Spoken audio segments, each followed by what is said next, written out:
দেশের রাজনৈতিক পট পরিবর্তনে দীর্ঘ ১৫ বছর পর প্রকাশ্য কর্মসূচিতে রাজশাহী জামায়াত ইসলামী দলটির আয়োজনে শনিবার সকালে কর্মী সম্মেলনের আয়োজন করা হয়।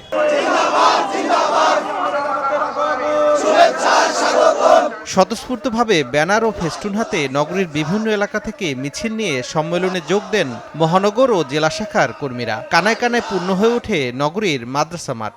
জুলাই বিপ্লবের চেতনায় বৈষম্যহীন নতুন বাংলাদেশ গড়ার প্রত্যয় ব্যক্ত করেন তারা। বাংলাদেশে কোরআনের শাসন চাই, কোরআনের আইন চাই। সবাই মিলে আমরা এক কাতারে মুসলিম হিন্দু সবাই আমরা একবদ্ধ থাকতে চাই। ভবিষ্যতে আমরা এই ধরনের যে জুলুমের শিকার হয়েছি, আমরা যেন এই জুলুমের শিকার না হই। আমাদের এই ভালোবাসাকে কবুল করো। সম্মেলনে প্রধান অতিথির বক্তব্যে জামায়াতের আমির ডাক্তার শফিকুর রহমান বলেন, চাপিয়ে দেয়া গোলামি জুলাই বিপ্লবের মাধ্যমে নস্যাৎ হওয়ায় মুক্তি পেয়েছে দেশ, কিন্তু যুদ্ধ এখনো শেষ হয়নি। চাঁদাবাজি, দখলদারি ও দুর্নীতি বন্ধ না হলে শহীদদের রক্ত বৃথা যাবে বলে মন্তব্য করেন তিনি। জাতিকে মুক্তির সংগ্রামে তার সন্তান, তার ছেলে, তার ভাই, তার স্বামী, তার পিতা নেতৃত্ব দিয়ে দুনিয়া থেকে বিদায় নিয়েছেন। তারা আমাদের কাছে জাতীয় সম্পদ, পরম সম্মানের পাত্র।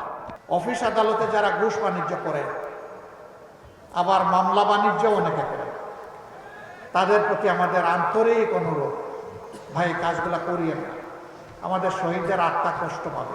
তবে যদি আমাদের এই বিনয়ী অনুরোধ কেউ না মানে, তাহলে তাদের জেনে রাখা উচিত যুদ্ধ আমাদের শেষ হয়নি।